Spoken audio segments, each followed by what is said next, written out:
calling the meeting to order. And our first order of business is the Pledge of Allegiance. I pledge allegiance to the flag of the United States of America and to the republic for which it stands, one nation, under God, indivisible, with liberty and justice for all. All right, first item of business is adoption of the agenda. I seek a motion. So move, Borkman. Second, Ousley. All right, thank you. All in favor say aye. Aye. Opposed? Motion passes 6-0. I'm moving on to the superintendent's report. Dr. Hubbard. Thank you, President Sinclair. I'm really excited to share exciting news with you all.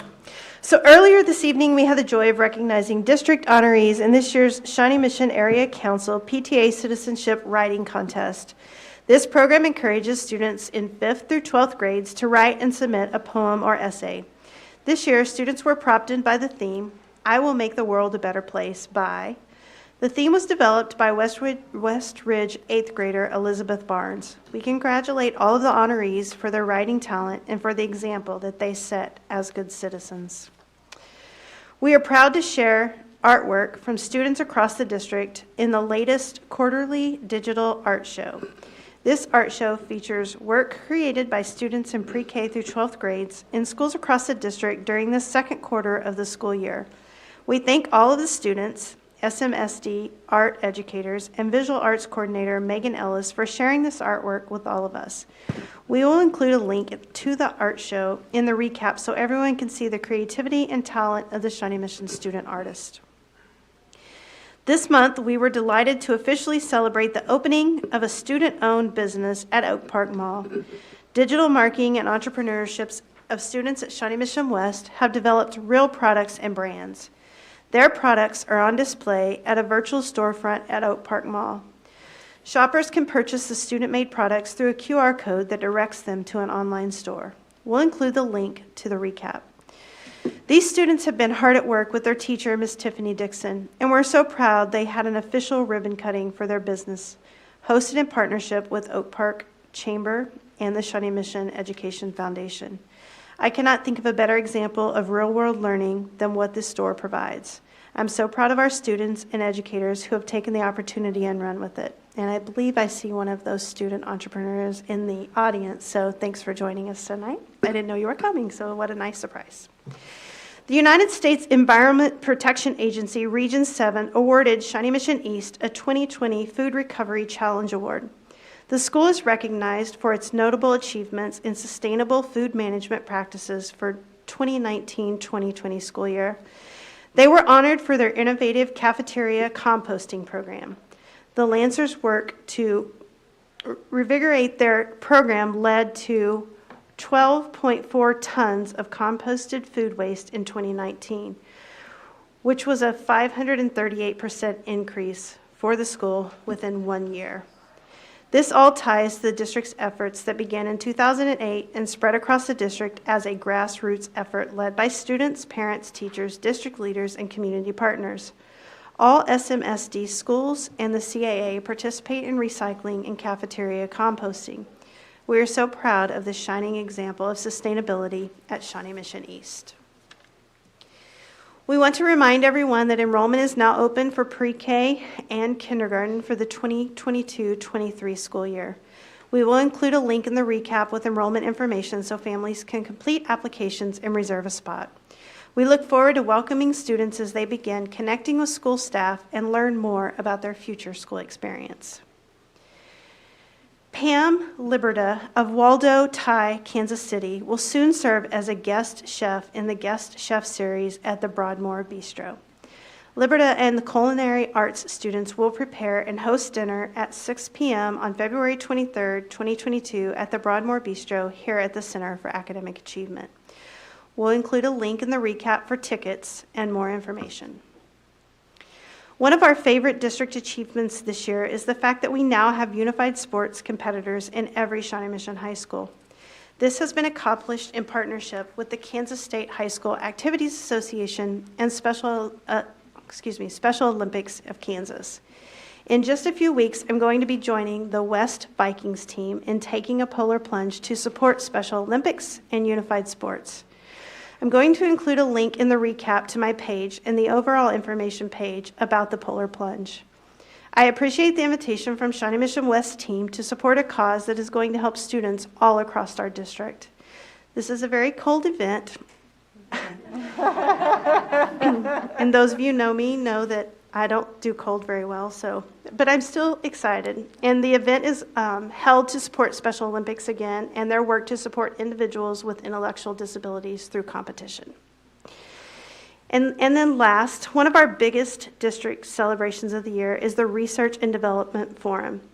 This year will be the 60th annual R&D Forum in Shawnee Mission. The event this spring will include a student showcase and the Next Great Idea Pitch competition. This contest invites student entrepreneurs to share their ideas for solving a problem, and they all have a chance to win prizes and advance their ideas. The deadline for students to enter the contest is February the 25th, and we'll also include a link in the recap to anyone who wants to learn more and join the information session. We're looking forward to the forum, and we extend our thanks to the Rainier family and their longstanding support of this opportunity for our students. And that concludes my superintendent's report. Thank you. Before we go on to the winter map update, Dr. Hubbard, would it be appropriate to introduce our student who's part of the real world? Or I don't want to put you on the spot. Do you want to come up and just say hello? Just tell us your name and maybe what product you are selling on the store? We'd love to hear from you while you're here. Yeah. Well, my name's Aiden Hall. I'm a Shawnee Mission West student, and I have a business, KC Handmade Goods, so I make like t-shirts and stuff like that. And I really like the opportunity that we've had. It's been great. I've seen like an increase in sales, so it's been a great program. So, yeah. Well, thank you for being a part of it. Okay, before you walk away, because Ms. Dixon's not here, I'm going to act like Ms. Dixon and say, tell the rest of the story. How long have you been in business? I've been in business for about 5 years now. Wow. And what did you do during the pandemic? That was when I created the KC Local Virtual Craft Fair. So it's basically a way to get other businesses like some more publicity as well. So it's been a cool experience. So, yeah. Awesome. Thanks for sharing. Thanks. Thank you. Yeah, that's good. Good stuff. All right, we are on to discussion item 3.1, the winter map update. Dr. Hubbard? Yeah, so Dr. Grumman has worked diligently to get our winter map update. So we did this in the fall. We will do it again in the spring. And Dr. Grumman's going to talk a little bit more about that, but it's a fairly long presentation, so I'm going to let Dr. Grumman get started. All right, thank you. Okay. Thank you, Dr. Hubbard, Madam President, and members of the board. Good evening, and thank you for inviting me to share a mid-year update on student performance in reading and mathematics as we continue to, one, recover from the pandemic-related disruptions, while simultaneously moving forward with our strategic plan initiatives. This presentation is a continuation of our monitoring of student progress toward mastering essential competencies that lead to college and career readiness. Tonight, we're going to examine our mid-year progress across several overlapping dimensions. We'll review student growth and overall performance on two measures, Cadence and NWA MAP, in reading and math and at selected grade levels. This information offers a big picture view of our student status and progress at this point in the school year compared to our status and progress over the last 3 to 5 years, depending on the grade level. There are several factors that we could also explore that are not included in tonight's presentation that we'll take a look at most likely in the spring presentation. For instance, we could review additional subgroup layers such as race, ethnicity, lunch status, ELL status, and IEP status. We could also examine progress of students who selected remote versus in-person last year, or the progress of students who began this year as at risk, and so on. We're not going to venture into those areas tonight here, but building leadership teams are breaking down their data in these areas, and in these areas such as these to monitor building and classroom level goals. So much deeper dive is really happening at the building and classroom level. My task today is to provide this broad overview and progress report, and I'm targeting grade level results in greater detail in this round. So you'll see in a minute that there's a lot of slides. and then I'll provide an update on results broken down by subgroups and school level in the spring. Regardless of the dimensions chosen for tonight, I think our findings would be similar. In our winter data, we have much to be optimistic about. We're seeing many positive signs of recovery. However, some results also indicate that our return to normal, while progressing in the right direction, still does require some additional time and support. So here's that big wide-angle overview. It's a little bit of a graphapalooza. We might be hitting a record on number of graphs in a presentation at a board meeting. So data is most meaningful. With some context, let's point out some elephants in the room. 1, students are learning in person this year in Shawnee Mission.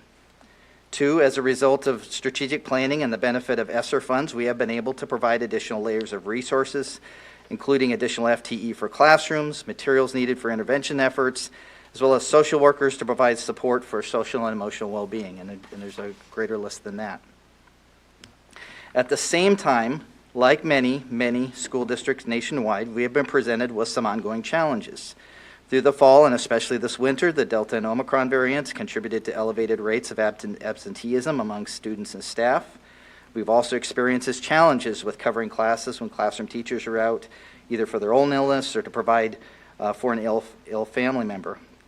Consequently, other personnel, such as the building principal or an instructional coach or an interventionist, have had to cover some classes in lieu of providing other important services, such as on-demand professional development and sustained interventions. And I use the word truncated in this slide because we have been able to provide these services, but perhaps not with the consistency and level of intensity that we would like or that we would in under, again, quote, normal conditions. We also know that these challenges have not been evenly distributed across schools. So with that context in mind, let's take a look at some of our mid-year performance in early literacy and reading. As we walk through the data, we have 2 primary observations. The first is that the effects of the pandemic on reading might lag behind the pandemic itself. In other words, when we looked at this data 9 months ago, so at a presentation back in April, we did not see a dramatic change in reading like we had in math, but you'll also see from the upcoming slides that the disrupted learning from last year might be echoing into some of this year's results, and we'll see that, I think, primarily at 2nd grade when we take a look. We administer 2 types of assessments to measure reading performance, Acadian's literacy, which is administered at the elementary level, and then NWA MAP scores, which are administered in grades K through 9. Overall, the NWA MAP and Acadian's data indicate a mild slowdown in reading progress from last year, followed by moderately positive signs of recovery this year. We'll start with the Acadian's data, which is the one that might be a little less familiar to the board tonight. So just a quick overview about Acadian's literacy. Acadian's literacy consists of a small number of short probes, most of which are individually administered. Each probe measures a skill that represents a major milestone for being on track to becoming an academically fluent reader. The combination of probes used in each test term calculate into a composite score, and each composite score is associated with a performance level. So you'll see benchmark, strategic, intensive. Those are students who are either on track, need some additional help, or need some intensive intervention. The medical equivalent to Acadian's literacy measures would be like the measures you might see in a medical well checkup, like height, weight, temperature, blood pressure. The combination of these probes indicate whether a student is generally on track for future success, or whether the student requires some strategic or intensive levels of intervention to catch up. So starting with the first graph, this graph shows the winter status for kindergarten students from each of the last 4 years. So looking from left to right, you see the winter or December and January assessment scores from the 18-19 school year, 19-20, 20-21, and then this last year, most recently, the 21-22 school year. The green bar is the percent of kindergarten students who scored at that benchmark level. The blue and orange bars are students whose scores indicate a need for some level of intervention. The 2 bars on the left, again, are those winter snapshots from before the pandemic. The 3rd bar is from a year ago. You can see that while students were in variations of remote and in-person learning, 59.9% of kindergarten students scored at benchmark in the winter last year. In this year's snapshot on the right, 62.3% of our kindergarten students are scoring at benchmark on the winter Acadience assessment. When we think about student context, our current kindergarten students probably had some limited opportunities for structured pre-K last year. So we're seeing a hints of bounce back from last year, but we still have some work ahead of us. So we are definitely moving in the right direction with this data. If I move forward to grade 2, second grade represents a time when student progression, or in student reading progression, when they're expected to pivot from learning to read to reading to learn. Second grade is generally the time where we expect students to really start reading passages, okay? And that's also built into the assessment in here as well in the middle. So that's when we start seeing students reading chapter books, short stories, and so on. Prior to the pandemic, we saw 71 to 75% of students, second grade students, reading at the benchmark level. Last year, that percentage dipped slightly to 68.3%. Which was relatively mild, again, compared to what we had seen in some of the math data back in April. And at that time, I did hypothesize that we might see a delayed effect in our reading scores, and it is supported by this second grade snapshot, where we do continue to see some decline in the reading performance at this grade level. I will say second grade is probably the most challenging, I think, that we'll see in this data set. But again, most of these changes I wouldn't say are significant, but it is movement we're needing to keep an eye on. Now, if I shift gears a little bit, and this graph is looking at growth. Okay, it's focused on reading growth from fall to winter. So Acadience also provides an indicator of whether a student's growth rate was far above typical, or at that typical growth level.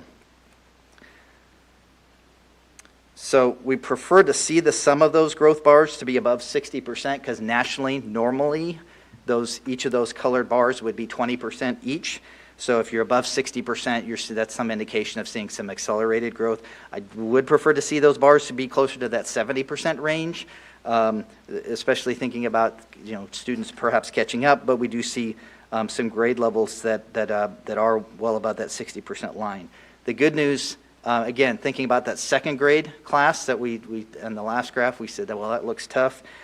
Second grade is one of our higher performing grade levels in terms of growth from fall to winter. So we are seeing some nice gains from where they started at the beginning of the year.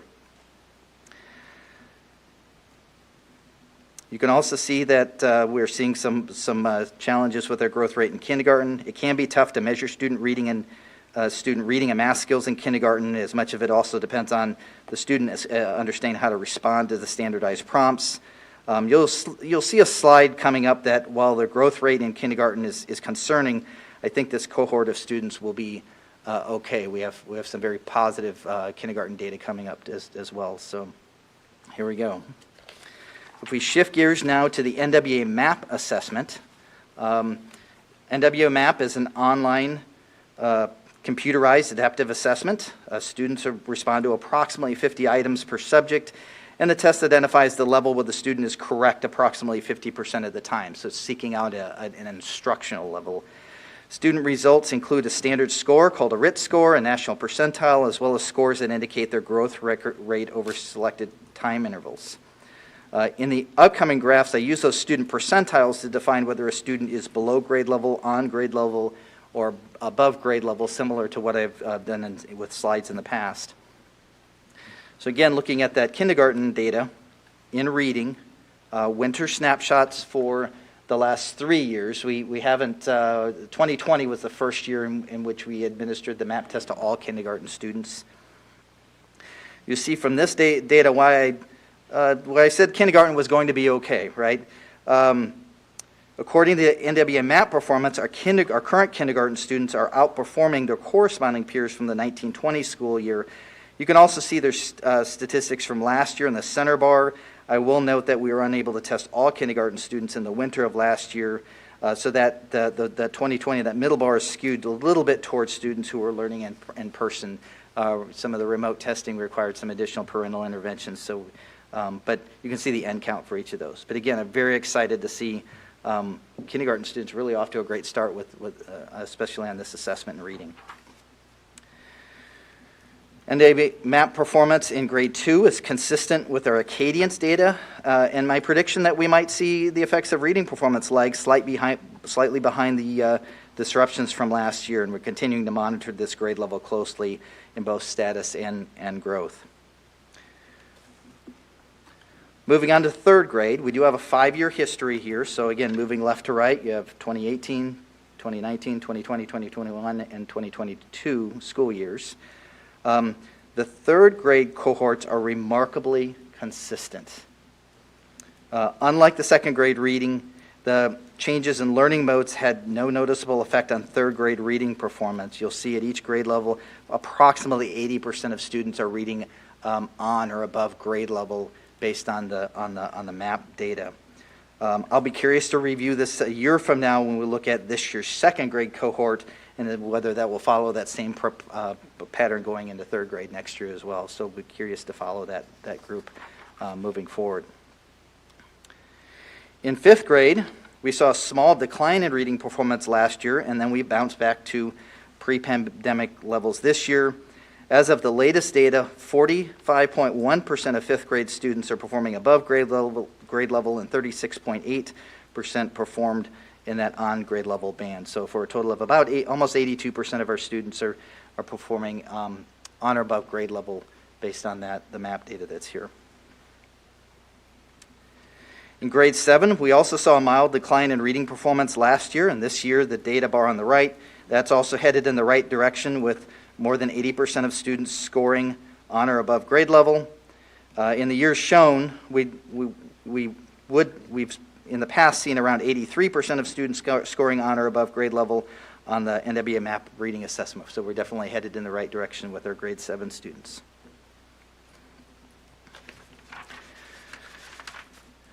The long-term trend in winter snapshots in grade 8 is similar to grade 7 in 2018 and 2019 to 2020.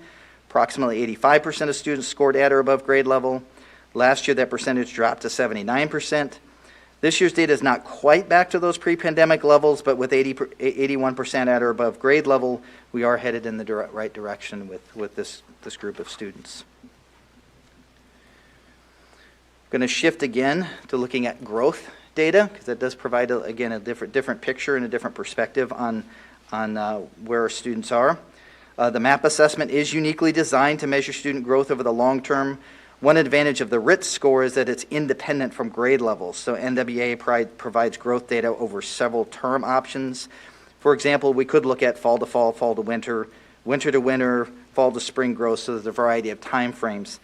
And the faded graphic that you see on this slide is an example of an individual student's report. The student profile report shows the student's score history alongside a normal growth trajectory as well as projected growth moving forward. So you have a student level perspective, and then we can aggregate it all. When we examine growth from an aggregate perspective, we've defined gainers as students who exceed their typical growth trajectory beyond a statistical margin of error. Students who are near that trajectory are labeled as maintainers.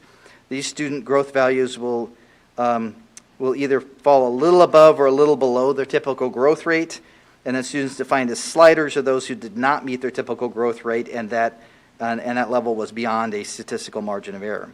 So, and then keep in mind, the gainers, maintainers, and sliders can be at any performance level. So a student, for example, with a very high RIT score could be a slider and still be performing above grade level. Similarly, a student with a low RIT score could be a gainer and still be performing in that below grade level performance also. So just, again, it focuses on growth and movement based on where students started, as opposed to just their status from one year to the next. So if we look at winter to winter growth for the last really 4 years, so I chose winter to winter growth because NWA's growth data tends to be a little more stable when we look at 12-month spans, and these are all mid-year assessments, so the testing conditions will generally be more consistent with each other from 1 year to the next. So we're looking at winter to winter, a 12-month time span. So this represents students who were enrolled for for that entire time span, or at least they tested in both places. You had to have 2 scores in order to be counted in a growth measure. These bars represent growth levels from kindergarten going into grade 1 and also from grade 1 into grade 2. The disruptions associated with the pandemic are more clear in the growth data from winter 2020 to winter 2021. You can also see from the bar on the right that our growth from last year to this year has nearly returned to pre-pandemic levels. You see that 31.3% of students were gainers, 38.8% are maintaining, and then 29.9% of the students are represented in the slider groups. We'd certainly like to see some greater acceleration, but at this point we're already returning to those levels that we've seen in the past, which is good news. Our growth patterns at grade 3 and 4 look somewhat similar to a status at at the previous grade level, and it's similar to a status at grade 3. Remember, grade 3 was the grade level where it's like we barely noticed the pandemic in the status data, right? Well, in the growth data, it's similar. We're not seeing that dramatic change that we saw in some of those 8 other grade levels. So pandemic-related disruptions seem to have a mild effect on growth rates in reading at around grade 3. This year, 70% of students were either gaining or maintaining.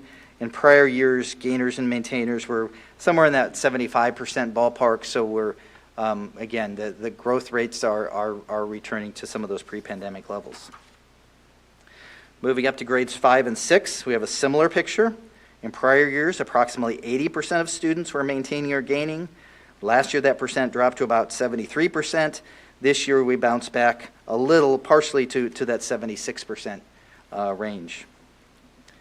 And then looking at grades 7, 8, and 9, growth rates at middle school and early high school follow that similar pattern. In the first 2 bars, 72 or 73% were gaining or were maintaining or gaining. Last year, the 3rd bar, that rate of change, the gainers and maintainers dropped to 63%. And so far this year, we've regained to somewhere around 68% of students maintaining or gaining. So again, some bounce back in the right direction on student growth at this level. So overall, in reading, we're seeing many signs that reading progress is headed in the right direction. However, getting students back to where they were and beyond will continue to take some time and some sustained strategically intentional efforts. And we look forward to seeing the data as we're moving forward with the interventions that we have in place. Next, we'll review our status with early numeracy and mathematics. As we preview our math data, you'll notice that the disruptions associated with the pandemic were much more clearly evident in last year's results. We also see positive signs of recovery this year, including some preliminary evidence that students might return to or surpass prior grade level performance. Kindergarten is really the highlight in that area. And then we'll also kind of take a look at and note that the degree of recovery does vary by grade level, school, and more than likely also student group as well. So if we were to divide it out in various ways. So beginning with Acadian's math now, Acadian's numeracy, like the literacy measures, consists of a number of short probes, most of which are individually administered. Each probe measures a skill that represents a major milestone for being on track to becoming academically fluent in mathematics. The combination of probes used in each test term calculated into a composite score, and again, each composite score is associated with a performance level. Acadian's numeracy is newer than Acadian's literacy. We haven't been using it district-wide for quite as long, so we don't quite have the same historical snapshots. They're a little bit more limited from a district perspective. So the data that I'm going to share across all students is going to be just a snapshot for this year, and then we'll use this information as baseline data moving forward, especially as we monitor student progress at those primary grade levels. So here's a quick snapshot of kindergarten, 1st and 2nd grade, just the status right now, this current picture of Acadian's numeracy measures. You'll see in kindergarten, for example, 67% of those students are at benchmark, 17% require some strategic intervention, 16% require some intensive intervention, and so on. So just take just a quick snapshot of the grade levels from the winter of this year. Again, like with literacy, Acadian's numeracy contains some growth information. And this is where I'd like to spend a little bit of time. So unlike NWA, though, Acadient's growth is limited to the grade level. So here we're looking at fall to winter growth of this year, but you read it the same way. The goal is to really look for you're above, far above, and typical growth to be above that 60% line because you're looking for some accelerated growth. And I'm very excited about this, the data. We seem, we're moving kids in math at those early grade levels. So this graph indicates that from August to January, student progress in math has been accelerating. Strongest levels of acceleration are at kindergarten and grade 2. Here's an unusual graph that doesn't look like any of the other graphs in the presentation, right? So I inserted this to highlight several points. Okay, and this is our Acadient's growth data in math by school. I purposely did not label the schools, but I will point out that title schools, for example, the schools with the highest free and reduced lunch rates, they're evenly distributed across this graph. Okay, so we have some title schools near the top of the list, some near the bottom, and some near the middle. In general, I'll start out with, I'm very excited about our math progress this year. Can't say that enough times. In these early formative grade levels, they're getting students off to the right start and getting some movement through the school year. So we have many points of growth to be extremely excited about. We have many exemplary models for integrating the data with targeted interventions and meaningful progress monitoring. At the same time, staff are also working hard to show up areas of concern as indicated by their data. So what are the other factors that might affect growth in student scores? Well, our most prominent concern recently is the staff and student absences. We know that illness has not affected all buildings equally, and I do see, without calling out any buildings or whatever, some correlation in this graph with some student and staff absenteeism. We also see the greatest rates of growth where schools are using research-based resources and flexible groups to implement a differentiated core curriculum and where they're able to fully implement RTI processes. So, but I illustrate this is just one example of how our data does tend to vary, and if I were to take any of the data in tonight's presentation and separate it by building or feeder or other group identifiers, that we would likely see some variance like this. That again, we continue to take what we learn from where our successful teams are getting some good movement and try to sort of carry that over to areas where we need to show up some improvement or support or professional learning or whatever that group needs. Moving on to NWA MAP again in mathematics. Here's kindergarten. The NWA MAP picture in math at kindergarten is similar to that picture that we saw in reading. This year's kindergarten class is outperforming their corresponding peer group from 2 years ago. At grade 2, the trend in math is similar to what we saw in reading. In 2020, the percent of students scoring on or above grade level was approximately 80%. That's that left-hand graph. This year's winter data indicates around 75% of the students are scoring at or above grade level in math. So we need to continue to monitor with our second grade students. At grade 3, remember again that the effects of the pandemic did not seem to even register in this group's reading data. In math, we did see a slight effect or slight decline last year, and this year students are outperforming their prior year peers. I wouldn't say significantly, but the news is still very good. If you look at, for example, that top bar, that above grade level group, that's 46% of the current students are scoring in that above grade level range, which is the highest in those 5 years, it looks like, and then 32.2 in the at grade level range. So almost 80% of the students are performing on or above grade level in math in grade 3.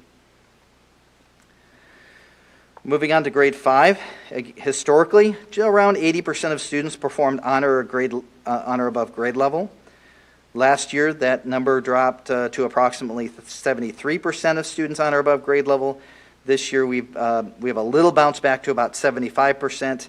I think it's also interesting, again, to see that the percent of students scoring above grade level on the NWA MAP assessment is at a 5-year high this year in this grade level. So there's some interesting movement going on in grade 5 as well. Grade 7 math scores are seeing a return to pre-pandemic levels. Prior to last year, the percent of students scoring on or above grade level varied between 76 and 80%. This year, approximately 77% of 7th grade students are scoring on or above grade level. The 8th grade performance trend appears to be moving in the opposite direction from the 7th grade trend, which is interesting, and there's many factors to be considered here. Some may be pandemic related. For example, we know that 25 to 30% of our 8th graders are experiencing in-person middle school for the first time this year. We also acknowledge that this gradual movement from one year to the next began prior to the pandemic, but in either case, they're not big movements. We're still in that ballpark of almost 80% of the students performing on or above grade level, but it is another grade level in mathematics anyway that we'll need to keep an eye on moving forward. Shifting gears again to map growth. We're almost in the home stretch here. Again, we're going to look at gainers, students whose growth was far above typical or statistically significantly above typical, maintainers, students that are within that typical range, and sliders who are students who did not reach that expected or typical growth. So this graph contains growth data from kindergarten to grade 1 and grade 1 to grade 2, and remember it's winter to winter, so a 12-month time span. The pandemic-related disruption clearly jumps out in that third bar from the left, and in the latest data, it does indicate that student growth rates are returning to those pre-pandemic levels in these grade levels. Very excited about the MAP growth at grades 3 and 4. The percent of maintainers and gainers are at really a 4-year high, right? A 4-year high, and the sliders is at a 4-year low with this group. So I'm excited to see that we're seeing some acceleration here, really between from 2 into 3, and then grades 3 and going into grade 4. So it's very exciting to see that kind of movement here. Student growth at grades 5 and 6 are also seeing returns to pre-pandemic levels, and again, that percentage of gainers in particular is at a 4-year high. So I'd like to see that because we'd like to see some acceleration to one, return that status back to sort of normal, and perhaps even accelerate student progress even beyond that. And finally, at middle and high school, student growth is starting to see a return to pre-pandemic levels. The percent of gainers is back up to 25.6% compared to 25% and 27% prior to the pandemic. The percent of sliders has dropped from 41% last year to 28% this year. So we're seeing movement in the right direction as well.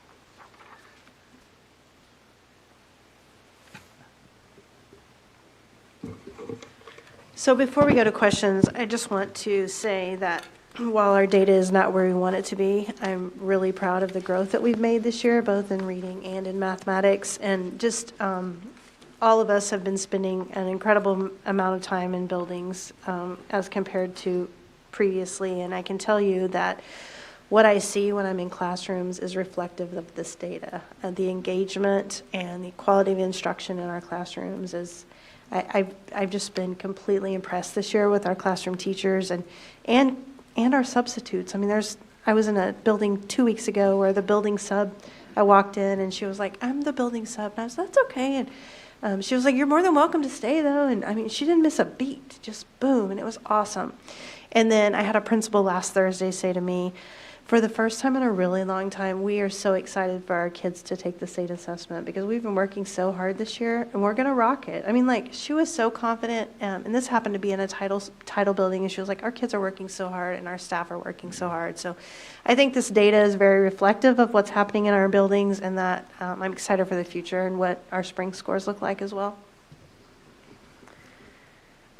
Thank you for those observations and acknowledgement of, because it is very clear in this data that amazing progress is being made towards learning recovery for our students. And I just wanted to say thank you, Dr. Crewman, for walking us through this, and collectively appreciate everyone's willingness to go through this level of detail. I think we're in unprecedented times right now, and we have significant resources from the federal government that is also under scrutiny and looking at how we're maximizing resources. But separate from that piece, I think it's really helpful to walk through and have a better understanding of how our students are doing. So I recognize this is maybe atypical to go through this level of detail, but it's complicated. So I really appreciate that. I'm going to start, Mr. Stratton, you are up next in my rotation of starting up the queue of questions. You want to kick us off? A lot of data here, and one of the things that I guess I'll ask, do you have any comments about the N? Meaning, as we watch each of the different years and the N goes up and down, the number of students in each of these, any attribution or anything that we can take away from that too? You talked about transitioning and everything. I'm looking at slide 36 as an example, and just looking at third graders doing the winter math, and at one point we have 2,227 students, and then we have 1,875. So I was just wondering if you can parse out any attribution based on the number of students taking the test. Right. So last year was particularly challenging, and one of the things to note last year, many of our remote students were taking the test remotely. They were not being brought in to take the map. And so when you look at that 2021 school year, we're likely missing some of the remote students that were not able to participate. You're right, we did see that a little bit at some of those grade levels, and we're seeing a little bit at the decline. So I would say in that year, now I'm less worried about it if we're missing like 100 students or so. I don't know that that's going to have a substantial effect on the aggregate. But it would be skewed a little bit toward those in-person students at that year. You might also be seeing at some grade levels maybe just a little reflection in a little decline in enrollment too over the course of those years. And then just to tack onto that, the other part about the source of students, meaning as we transition from 5th grade to 7th grade and into 8th grade, I guess is there a way to parse out where these students may have been coming from? Meaning, are they all within the Shawnee Mission School District, or as we get to certain grade levels, we're starting to see students come from other sources that are now part of our pool for testing? So the scores that you see here are all scores taken within the district. They're not scores attributed anywhere else. But to your point, one of the possible groups that we could pull out are like, we could certainly limit the data to students who've been with us for, a full 12 months, which the growth data kind of does. But yeah, that would be another interesting study to look at, mobile versus not mobile students as well. And I think you would see some differences. Mobility is a factor in performance, because anytime you change schools, there's an adjustment period and just building up relationships and just sort of getting the system figured out and the routines and those sorts of things, that in some ways have to happen before that true academic growth has to come into play. Thank you. Thank you. I appreciate the information. I'm really glad to see our youngest kids reflected here. I have a pre-Ker so Acadians is familiar in our household. My question is whether this is consistent with what other communities in other parts of the country, like to what extent do we know this sort of second grade trend is an everywhere trend versus a Shawnee Mission trend? So just thinking of over 10 to 15 years, that because of, second grade is a tough grade level, and I think that's just maybe consensus around that, in that sort of that reading transition, right? They're a little tougher to measure because sometimes, you have students that can read full passages, and so that they can fully participate in those items that have passages, and the students that might be still struggling with that, and I think you sometimes sort of get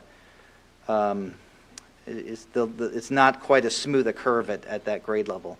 More recently, I would have to go review other people's board presentations if I wanted to get a more local response to that. But second grade is a pivotal grade level and age that I think we all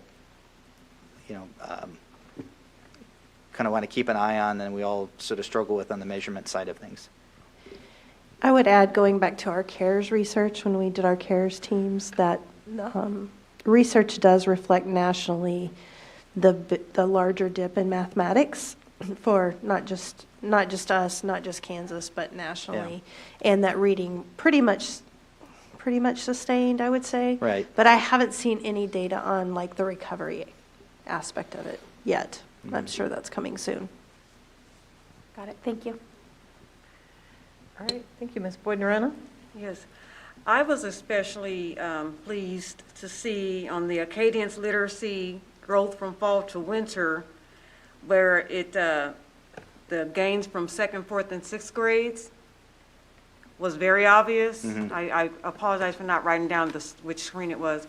Yes, that does my heart joy, especially that where studies have shown that children of color begin to struggle at 4th grade is where we see that transitional or learning curve that really matters and sets a trajectory for the rest of their lives, pretty much. So I was happy to see that, but I'm cautiously excited and happy. And I do look forward to the further breakdowns that you alluded to for underrepresented populations, differently abled students, ELL, those types of students as well. So cautiously happy. Very glad to see those benchmarks there at that towards that 70% mark where we're trying to get to, and look forward to more of the studies. Yeah. Thank you. Thank you.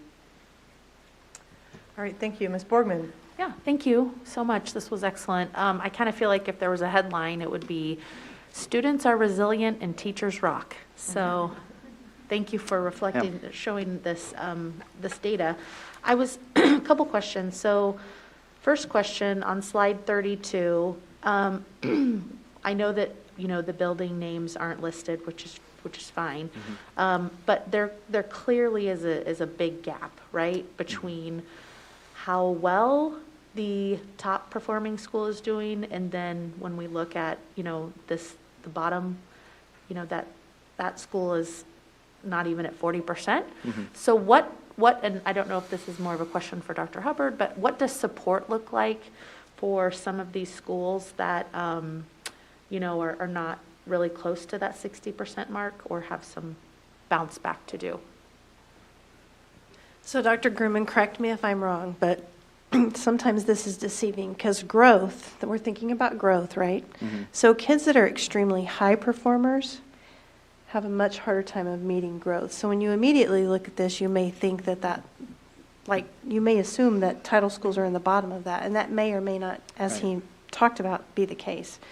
But kids that are already performing exceptionally high have a hard time sometimes meeting that growth. So think about that when you look at this chart. So that lowest school in there may be a really high-performing school for us that just is not hitting the growth. Is that correct? Right. That would be corrected, and it wouldn't mean that we wouldn't intervene or provide support but much of the answer to that question it depends. But we certainly would look at what are the grade level teams doing? Are they having regular data reviews? Are they using the district supported resources? Do they have the appropriate staff in building, or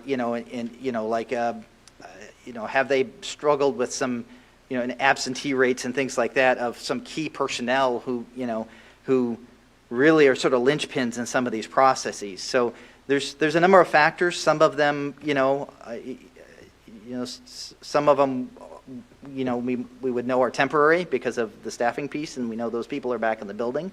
In other cases, we really need to take a closer look at what's going on in those grade level teams. And the principals are, they're aware of their data, and they're aware that we have help and tools and the strategies available to help support those teams.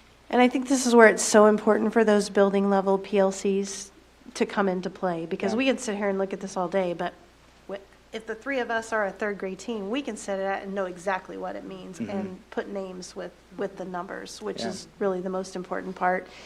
And I think it's just so important to note, and I know Dan said this, but we have buildings that were hit exceptionally hard with attendance and kids out and for weeks upon weeks. And I mean, we're still struggling with that. It's so much better. Our attendance rate is so much better. Our sub-fill rate is so much better. But when we took this test, we were in the heart of Omicron. And Right. so when was the testing window? Primarily December, and then a little bit and we had to sort of Week open of it up into January? January because Yep. to accommodate absences and people out. And so that's yeah. why I'm excited to see our spring, because if we Right. have this much growth in winter, I have to only Yeah. guess that spring's going to be great. Right. So that actually leads me to my next question. Dr. Sinclair, is it okay if I go ahead and ask, or would you prefer I wait? Sure, no, go ahead. Okay, thank you. So I don't know if you've done any forecasting, so to speak, but in terms of, this growth trajectory that is so promising in so many areas, when would you anticipate kind of a full bounce back and/or acceleration for most of our students in Shawnee Mission? And I know that this is a crystal ball question, and I also know that you do forecasting, so. Well, right. It's going to be hard to predict. Dan Grumman's number, we'll put it that way, I think 2 years on the bounce back. I think, but I really don't know. It's going to take, some time, sustained effort. Hopefully, no other hiccups that we're headed in the right direction, that we're able to have all schools fully staffed, have all teachers fully up to speed on the kinds of training that they need to have, and things like science of reading and dyslexia training and the all the things that are needed to be to kind of support that strategic intervention piece, and also make sure that core instruction, which is really the first thing I should have mentioned, is that core instruction is in place so that students are moving forward and not having to receive additional interventions. Thank you. And I also think that the 2-year timeline, because we see these and we get excited, and then, Yeah. in spring, if we're like, well, where's that continued trajectory? So Right. I think it really helps kind of set expectations. Like, really, it might be 2 years. So thank you very much. I Yep. appreciate it. Okay, Ms. Owsley. Thank you. So in looking at these, and I know we've already mentioned second grade, but it's not that large of something to notice, but it looks like maybe if I were to be particularly concerned, I would be concerned about first and second grade and potentially eighth grade. And I want to know if I'm maybe potentially reading too much into this, or are we seeing a correlation? If I think about the first and second graders, they've never had an opportunity to experience education without COVID. And they're coming in at, this really critical juncture. I don't know who said this amongst everyone, but somebody said, from kindergarten to third grade, you're learning to read, and then after that, you're reading to learn. Right. So we have these kiddos who, in these early grades, maybe they're missing some of that foundational stuff because we didn't have a chance for normalcy. And then with the eighth grade, I don't know if there's anything to the whole idea that, in seventh grade, when they're moving into that, it was the worst year of COVID or not on the mask scores, and then so maybe they're still in recovery mode this year. But am I overreaching on these numbers, or is there something to looking at the different grades and how the different grades were impacted by it? And if there isn't, that's totally fine. I had a twinge of concern in looking at some of the younger grades, and then the eighth grade not catching up on the math scores. And I agree that those pivotal spots would be if there's areas for things that we need to keep an eye on, or find ways to make sure that we have, if we're prioritizing some resources, those would be, I think, a little higher on the list of areas to be taking a look at. I will say, one of the things that, some of the initiatives that are going on right now, so for example, we have a lot of teachers going through a training called LETTERS training, which I think Dr. Dennis could maybe explain a little bit better than I could about what that is. But, and of course, all teachers are going through dyslexia training, science of reading, the science of reading, and so on.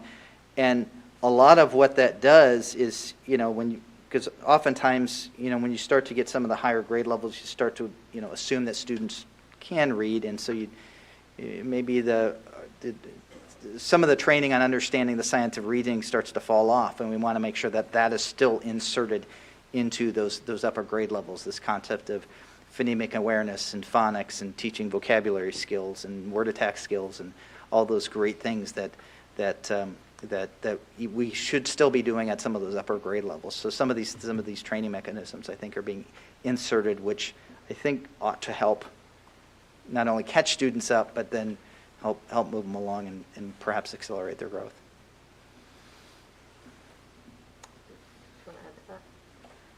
I just add that Dan did a great job of explaining that it's really about the foundation and those word attack skills and knowing how to decode a word and learning that at an early level makes a difference. Not that you can't make it up, it is a learned skill, but by learning it early, it really helps. Okay. All right, I think most of my questions were asked. I think I have one left just in takeaway. The goal here is really to look at both kind of grade level performance. Are we getting kids at or above grade level? Mm-hmm. And then to what degree are they making progress, and to the extent that we can accelerate that growth through this disruption to learning. So when we think about, I'll digress one step. The growth, I think Dr. Hubbard, you mentioned that sometimes when kids are at the higher end, there's not as much room for growth. Mm-hmm.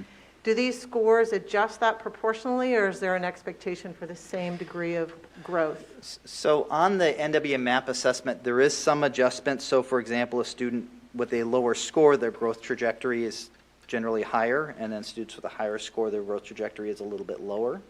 But again, that statistical margin of error is also smaller with those higher scores. So there is some adjustment, but it doesn't fully account for all of those pieces. So would you expect the same level of growth for kids at both ends? So if they had the same level of growth, one kid could mm-hmm. be a slider and one kid could be a maintainer? So I would expect, if you have the right Tier 1 instruction in place with supportive intervention programs, that your lower performing students, we really want to see more gainers and,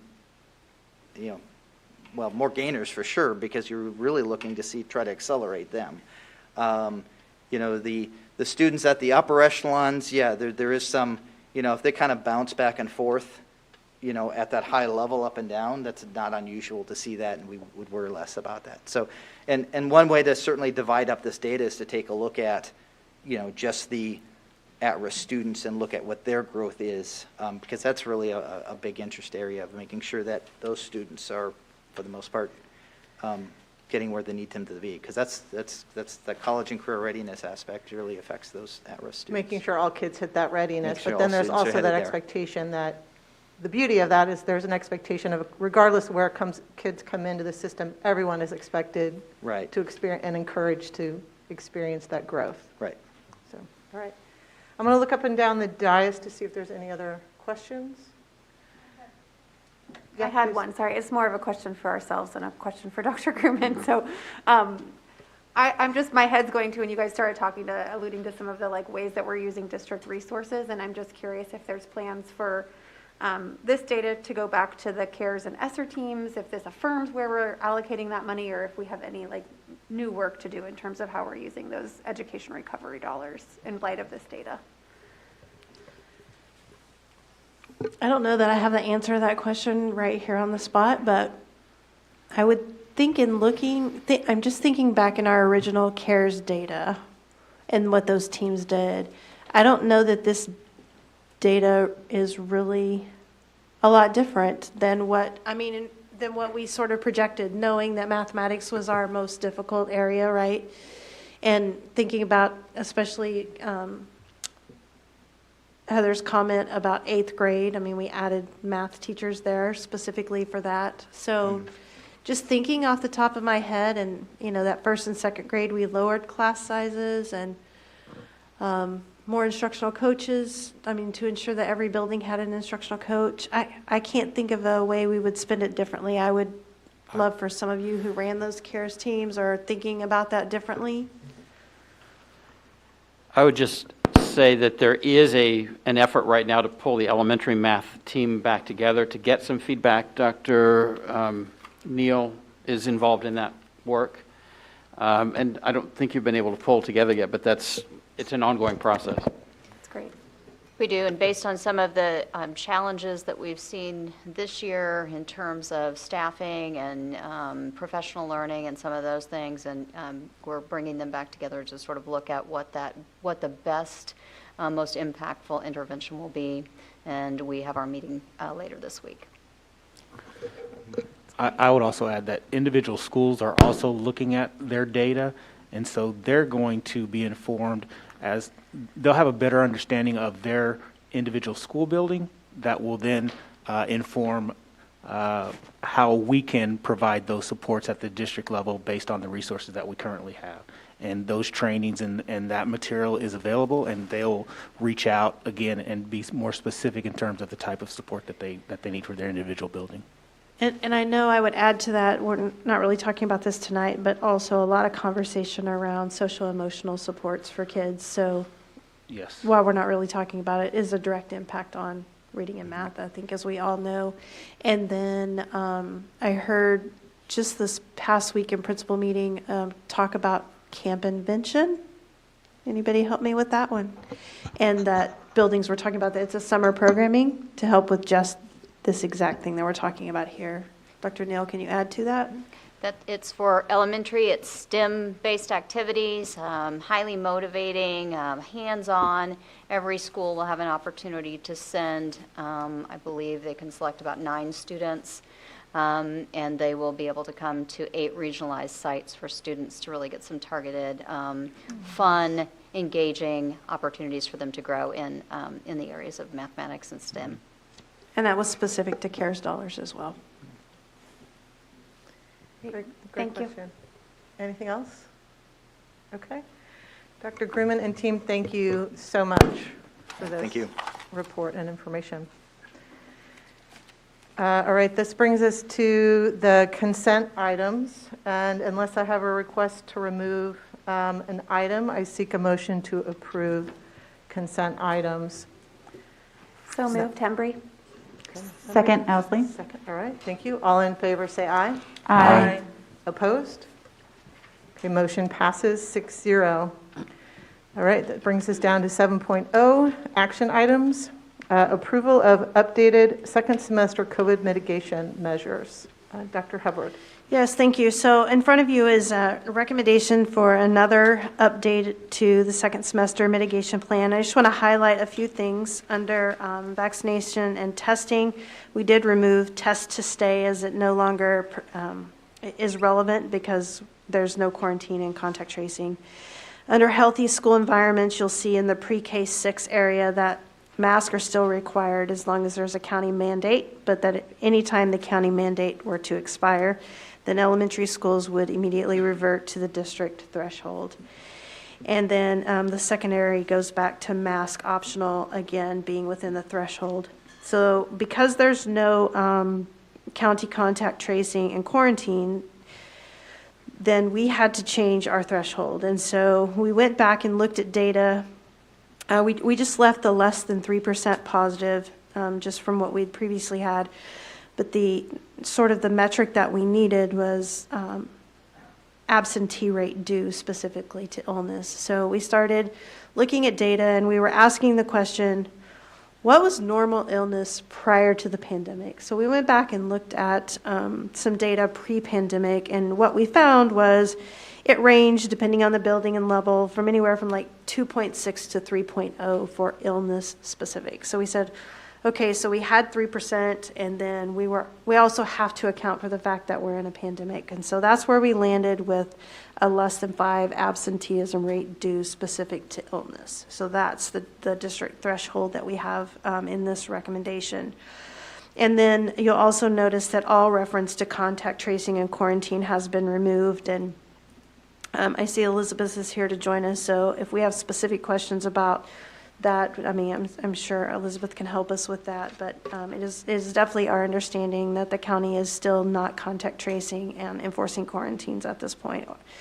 So there is still several county recommendations, and we have linked in this document to a Shawnee Mission document that is reflective of what the county is recommending. And so that is still linked in the updated mitigation plan. So with that, that's our recommendation.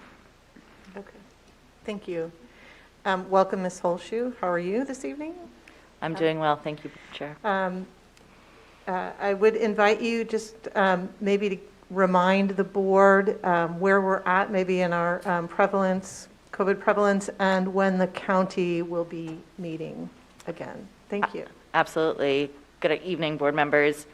So as of today, our incidence rate is at 438 per 100,000, which is dramatically declined from where we were. We peaked at about 2,400 a couple of weeks ago, and we have seen those numbers decline fairly rapidly, as we have seen in other countries as well after they've been hit with the Omicron variant. Our percent positivity is still at about 14%, and again, that's a dramatic drop from about 30% at our peak during this wave.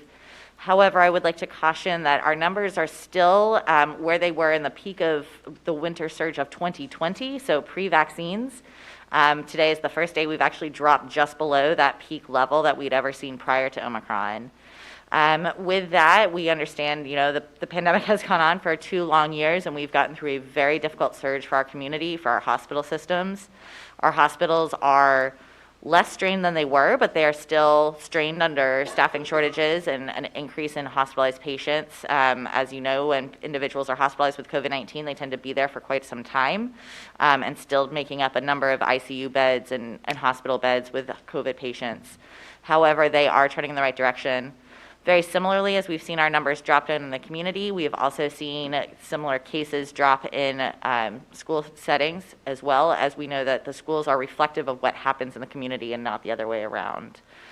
This week on Thursday, the Board of County Commissioners for Johnson County will sit as the Board of Health and re-examine the mask mandate that went into place for K through 6 in August of 2021, and they will be evaluating whether or not to discontinue that mandate at that time. Okay, thank you very much. Thank you. So, Ms. Hembry, you are next in the queue, and you'll get to start us off at the next board meeting, too, just so you know. Oh, I'm so excited to know there's a whole rotation here. I didn't know. Hi, Elizabeth. Thank you for being here again. I guess my only question that came to mind for me was whether the health department will be making a recommendation to the county commissioners as they're sitting as the Board of Health on Thursday, and if so, what that recommendation might be.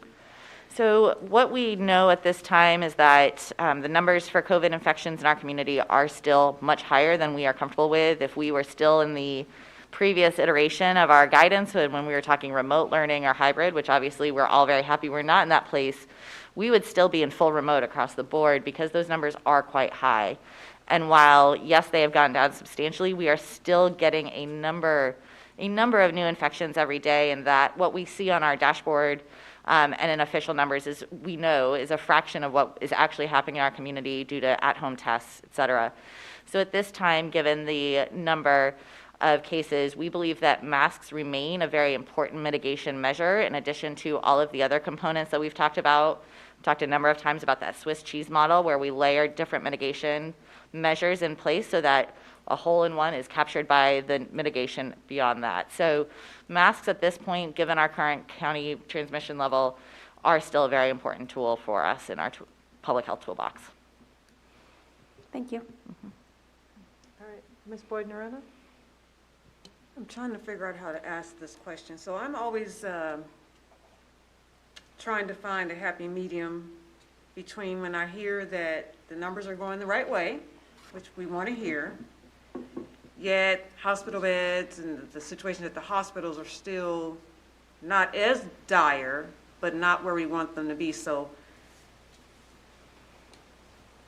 I'm not in a multi-generational home, but my children go visit their grandmother, and so because one concern that I hear from constituents is those that are living in multi-generational homes, or they're always that concern that we're doing what we need to do here, yet and still in other areas. So I'm always trying to find that happy medium between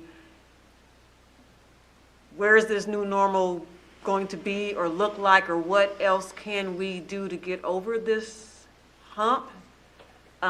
Because I don't know. And, people are looking to us and asking us and doing their best and doing what they need to do. But so how do we gather a mindset or a wherewithal for a concerted effort to get to that happy place? Because on the one end, you're like, yes, the numbers are where they need to be, and I'm celebrating in my head, and then it's like, oh, the hospital said it, and it is what it is. But how do we communicate that effectively to yet and still? I think you're asking the right questions. I think you're trying to think through it the correct way. It's the way we think through it. We know when Omicron hit and pre-Omicron hitting here, we heard over and over that it was a very mild disease, and on an individual level it is a very mild disease. But when you take a very large number of individuals who are infected, that small percentage of those who get severe illness can clearly tax very heavily our healthcare system. And so, and it's not just those that are unvaccinated.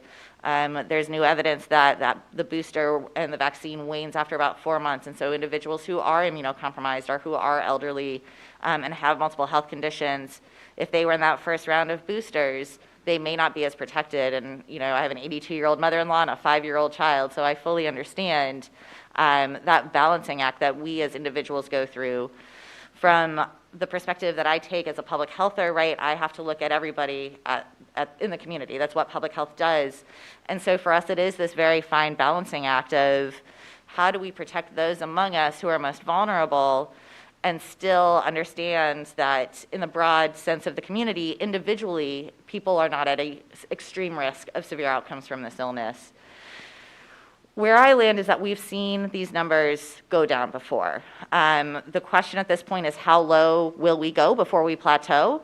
Back in October, so if you remember after the fall Delta surge, the winter Delta surge that turned into Omicron, we actually were below, we had 1 or 2 days, we were below 5% positivity. We were below 100 per 100,000 cases right at the end, I believe, of October. So we've been there before in recent memory between those two surges. There are some concerning signs from other countries, and I think the one thing I've learned as I look at the global landscape of COVID-19 transmission is that no country exactly mimics ours. And even within our country, what happens on the East Coast doesn't necessarily happen here in the Midwest. Countries have different levels of vaccination coverage. They have different constellations of comorbidities within their population. We know here in America, we have a large percentage of our adults who have several comorbidities or chronic conditions that can put them at greater risk. We're seeing some countries in Western Europe, Denmark in particular, having another surge. They didn't come down nearly as quickly. They came down just for a few days, and then they released their restrictions or their protections, public health protections. Their numbers went back up. Is that what's going to happen here? Probably not. But if we've learned anything in this pandemic is that these variants and this virus can throw us for a loop really at any time. So at this point, with our numbers being, again, pretty much as high as they've been at any point in the pandemic, outside of the absolute peak of our Omicron surge, the comfort level of public health is that the numbers are still too high for us to start pulling these mitigation measures. And I will say I'm not one who wants to be in a mask forever. That is not at all my intention. I would very much like to ditch my mask. But at this point, understanding that there are those among us who are vulnerable, pregnant women who haven't gotten the vaccine are at incredibly high risk, and we understand that some pregnant women have opted not to, or women who are trying to get pregnant have opted not to. Again, those immunocompromised individuals are elderly individuals. And so as a public health practitioner, currently, it's an understanding of trying to protect all of the members of our community, especially those who are most vulnerable. Mitigation measures still need to remain in place with the numbers being as high as they are. Okay. Ms. Borgman, do you have a question for Dr. Hubbard or Ms. Holshoe? I do. Hi. Hi. Thanks for spending Valentine's Day night with us. Just where you wanted to be. What happens after spring break? Could you walk us through that? Absolutely. So the plan remains, that is not something that we change. So if the county is not at an 8% positivity rate or lower, when we return from spring break, we would mask for up to a week until we really know where our numbers are. I will tell you, after winter break, it took us about 3 days to figure that out. So I don't anticipate it would be a week. And I think I've been watching the dashboard every day, and if it continues to go as quickly as it has, there's a chance we would be at less than 8% coming back from spring break. So I think we'll just wait and see. But that measure is still here. All right. Ms. Ousley? It's good to see you again. Thank you for being here. So I have a couple of questions, and I want to clarify some things for perhaps people who are watching at home about how we're voting tonight. If we don't pass an updated version of our mitigation strategy, then we revert back to the mitigation strategy that counted on quarantine information because we extended the universal masking for 3 weeks. Is that correct?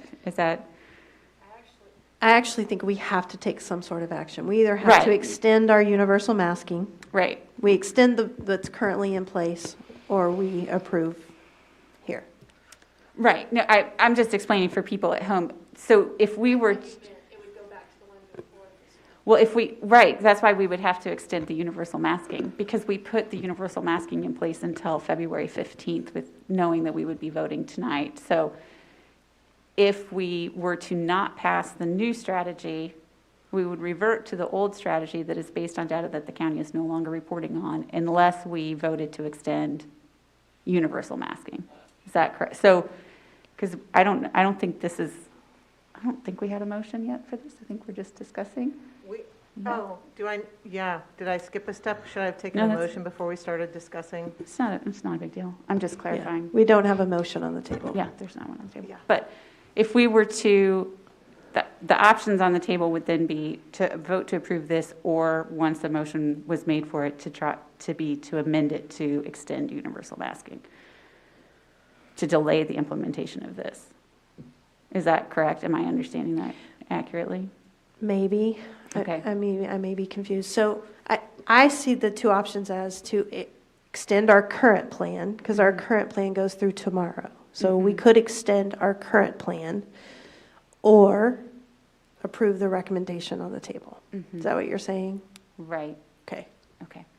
Well, so that's what I've been thinking about, just what the options are and how it looks. And so what I want to talk to Dr. Holscher about, or Ms. Holscher, I apologize. In thinking about what our mitigation strategy looks like, in a perfect universe, the legislature would not have disempowered the public health officials, because the only reason we're having this conversation is because the public health officials were stripped of their authority to make the decisions that they would have been otherwise in a position to make. So with the system we had 2 years ago, it would have been a situation of the public health officials make this decision and they say, this is what you're doing. And then there's not the locals trying to thread a needle to how do we make sure we're meeting health and safety needs while also trying to meet the needs of folks who have been in a pandemic for 2 years. And what does that look like moving forward? Like, how do we best mitigate COVID when it potentially is going back up? So we're fortunate right now, we're sitting in a situation where we're going down, and it looks like we're going down at such a rate that we could be below 5% in a couple weeks. Unfortunately, it seems that things change, and so in anticipation of things changing, what is the best strategy moving forward to have automatic caveats in place that reinstate masking? So that's what I've been thinking about. And because we can't rely on you guys to say, oh, things are going up, it's time to remask. So we still have the 3% in here with regards to positivity rate in our buildings, and we can still track that data. And then the catch for that, like the layered approach would be then to also, we're looking at the absentee data. And the absentee data doesn't lie in a way potentially that the COVID positive data would, because people are testing at home, or maybe they're not testing, or the 3% is not a perfect number. But the absentee data, I mean, if kids aren't there because they're ill, they're not there because they're ill. And so if our regular absentee baseline for normal was 3%, and we have a solid 2% increase on that absentee data, that seems like a pretty good catch with regards to, of all the unknowns, of all the information we don't have access to. That seems like a pretty good catch. So if that's a pretty good catch moving forward, what I'm thinking right now is, under that plan, if we were using that data, if today we were operating under that, we would have a number of our schools, I think the majority of our schools would be in a situation where they would be mask optional. We do have buildings that would be, they would need to be masked, but we would have buildings that would be mask optional.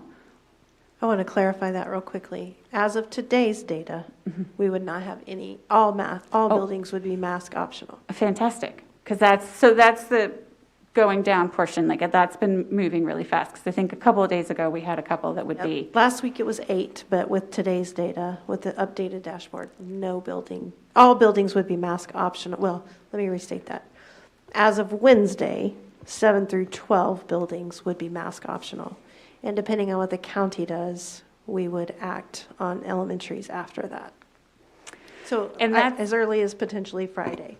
And that, because all of our buildings are showing less than 6 students, or at 6 students with positive COVID. So like our numbers are down to where it's, because I just pulled it up and was looking at it, and it's like everybody's less than 6, almost. Like numbers of students, like we're not counting it because there's such a few number of students that are positive that it's, we could potentially be, okay, you're with me on that. So if this is a good system moving forward for us to catch COVID, then it probably is a good system for today, is what I'm thinking. So I understand that, again, in the perfect universe, we would have a situation in which nobody's unmasking until we have consistent low rates, because that is best practice. We are also living in a world that is not best practice. And how do we make sure that we're catching it with that 5% and the 3% data? And why is that good enough for 6 months from now, and then maybe potentially not good enough for today? And so that's what I'm balancing, and that's what I'm trying to. I don't want to miss out on the opportunity of implementing a system that counts that absentee data that's probably good data, just because it potentially has the end result of unmasking today. So I'm just talking this through with you. So what I'm asking for is that, like, this data looks good and this policy looks good. So what am I missing? Can you help me out? I just need more, I just need to know, like, what, this seems like it could work, right? Yes, yes. So I think that, look, every public health protection measure is a balancing act, and that's exactly what you all are trying to do. There's a balance between at what point should mitigation or protection measures be in place, and what is the level of disruption that we're going to have with said mitigation measures, right? And you try and balance it where you don't want things to get so out of hand with no disruption, but you don't want excessive mitigation measures with excessive disruption when it's unnecessary. Public health, my world, is only as good as the people's willingness to participate. We saw with community-wide mask mandates, there was no enforcement. So was it a valuable implementation? And I think that's up for conversation. So I think that your approach, Shawnee Mission School District's approach to have both that COVID percentage as well as the illness percentage is the smart approach. I think that what we have seen, particularly during Omicron, when tests, at least in the community, were not as available because there was huge testing needs, as we see at-home tests, as we see families who maybe either choose not to or are unable to get access to a test for whatever reason, having that illness catch-all is really a great benefit to catch those individuals who maybe have COVID but are not diagnosed. I will say we know that there are other diseases too that can cause there to be that high level of illness. Norovirus, which is occasionally referred to as the stomach flu. We've seen a couple of those outbreaks and have seen large amounts of absenteeism, so that is something you will have to take into account if that does hit probably one of your elementary schools more than anything. But I think it's the right approach. As for what happens 6 months from now, I think that's what we're all asking. We are all trying to learn the lessons of the last 2 years, particularly in public health, where, what we can all bank on is that this virus will throw us for another loop at some point, whether that loop is in 4 months or whether that loop is in, a year and a half. I don't know. My guess is probably sooner rather than later. And we've seen a pretty traditional cycle of waves globally every 4 to 5 months. So we may be good. You guys may be able to get through the end of the year. We're all hoping, me included, that we may get through the end of the year with low levels and everybody can sort of find potentially that new level of normalcy. However, given the way COVID has acted in the last 2 years, it will surge again with a different variant. And that's the balancing act. I think that by having these thresholds, it should act as a safety net no matter what variant comes along. I think that's your question. Now, do we need to look broader to say, with these certain criteria of the variant, if the variant, has immune escape, so it's going to impact people who are both vaccinated and are previously infected, if it's, severity of this, if it's the R naught of this, what does that look like from a community perspective? But in sort of the more controlled settings of your schools, I believe that having those thresholds in place for things that make sense with the data that exists previously, historically for your school district, it's the right move to keep your students and staff safe. Now, to your question about why it works for now, with our numbers still in the community very high, truthfully, there is some lag in our data and the fact that what we report is what gets reported to us. So these individuals sometimes were tested 2 or 3 days ago, and you guys get that very real-time data of kids who are ill. And so again, what happens in schools is reflective of that community. So you all may be seeing a steeper decline or a quicker decline, or it may just be a lag of the data that we see that's sort of reflecting this lower community transmission that I think, given the numbers, we are in the right direction. It had not occurred to me that we would be seeing a lag in the data, or that we would be seeing the data before you all would be, because we have the on-the-ground information. And so that is a really useful piece of information. I appreciate that. Thank you. Thanks. And that is all for my questions tonight. Thank you, Dr. Sinclair. I have 2 quick clarifying questions for Dr. Hubbard. So, Ms. Solsky, thank you so much. The district threshold for masking, so that criteria is applicable for both secondary and elementary school settings, correct? Particularly if there's a change at the county level for elementary. That is correct. Okay. And that this policy, if we go into a situation where we're mask optional for an extended period of time, there's some spike months or sometime next year, this policy would already be in place for you to be able to act upon without necessarily board deliberation, all other things kind of staying constant. So 2 things, we do not have an expiration date on it, so yes, it would be in place until we brought it back and said we weren't doing a mitigation plan. And 2, I just want to reiterate that it's not a policy, that it is not a board policy, but that it is a mitigation plan. Excuse me for, I appreciate that clarification. All right. So I'm going to look for additional questions and or motion. Oh, yes, Mr. Stratton, you haven't gone yet. Thank you. I'll make mine quick. I'll get the rhythm going. When we approved this same language late last calendar year to begin this semester, it was in place, and then instantly all the buildings were above 3%. So we had a test drive, but not really a test drive because everybody was over the 3%. My question is, how are we going to communicate this, and is it still being developed? Meaning, I'm anticipating that the principals are going to play an individual role in a lot of the communicating of this based on their building. So that's my question, is about communicating it when they're at 3% or. So we purposefully made the date the 15th so that we would have tomorrow to plan accordingly on what Wednesday would look like, right? So we'll be making depending on the outcome of tonight's vote, we will make a district statement in regards to that. And then we're going to maintain our Monday dashboard And so we'll still be reporting that to the extent possible. And we would be making decisions on Monday of what it looks like at that point. Unless, obviously, we know there's this huge spike in an individual building when we can intervene at any point. But generally speaking, we'll be communicating that on Monday. Once they're mask optional, we probably will not communicate unless there's a problem with the data. So that would be the plan. And yes, that's what we did in the past, is building principals. David and Dr. Ziegler would collaborate together to determine that based on the data and the communication, and then building principals put it out. Okay, so at this point, I'm going to seek a motion, and then if there are any other questions, we can do that before we vote.